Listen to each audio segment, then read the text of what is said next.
Ladies and gentlemen, today, July 1st, marks what would have been the 64th birthday of Diana, Princess of Wales. And even after all these years, her name still stirs something deep in us. Her story, her kindness, her courage, they're still felt around the world. She was born Diana Frances Spencer on July 1, 1961, at Park House, right near the royal estate at Sandringham. Long before she became a princess, she was already part of British aristocracy. But what truly made Diana unforgettable wasn't her title, it was her heart. We all remember that moment in 1981, don't we? That grand, fairytale wedding when a shy 20-year-old Diana walked down the aisle to marry Prince Charles. Over 750 million people watched around the globe. But little did the world know, this young woman was about to redefine what it meant to be royal. Because Diana didn't just wear a crown. She carried compassion. She had this rare ability to connect, to truly see people, especially those often overlooked. And she wasn't afraid to challenge convention. One of her most powerful moments. In 1987, when she shook hands, barehanded, with an AIDS patient.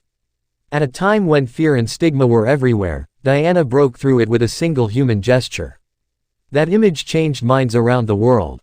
Then there was her work on landmines.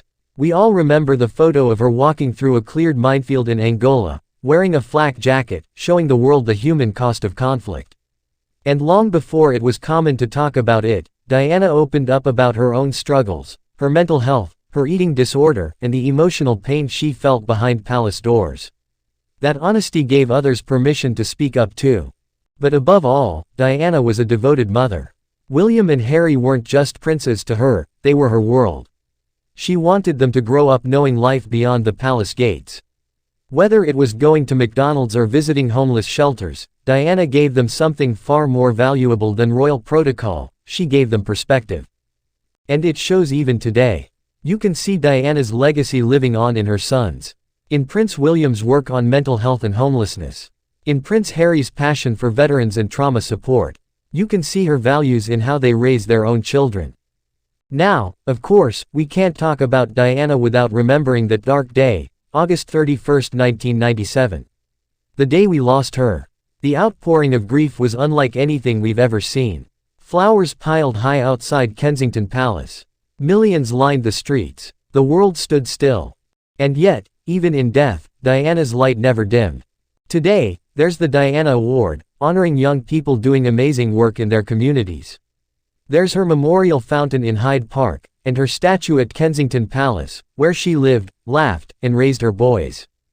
Her sons often speak about her with deep affection. Prince William says he makes sure his kids know who Granny Diana was.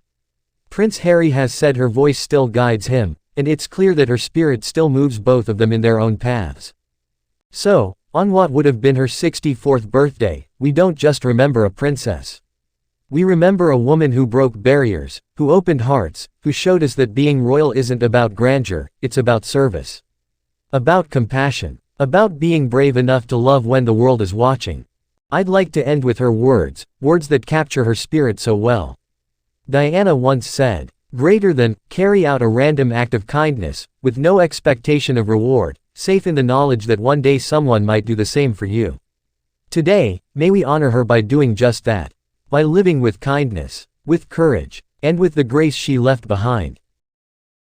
Thanks for watching, please like, share and subscribe my channel.